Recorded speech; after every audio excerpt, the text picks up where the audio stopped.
Okay, so let's talk about saving in Gravit. It's important that we know how to save and how to save so that we can save our work with all of the layers and also how we can save our work as a JPEG in a more shareable format. So right now, here are my monster designs, right? And if I check out my layers, I have all of these layers that I am working on. If I wanted to save this work and come back to it later, I would want to save it as a Gravit file.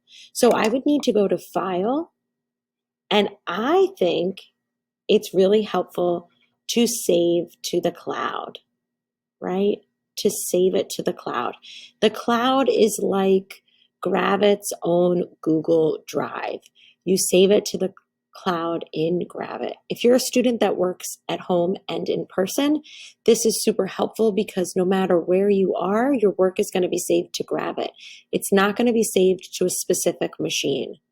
But let's say that I'm finished and I'm ready to turn this in or share it to somebody over an email or turn it into a GIF or um, something I want to text a friend.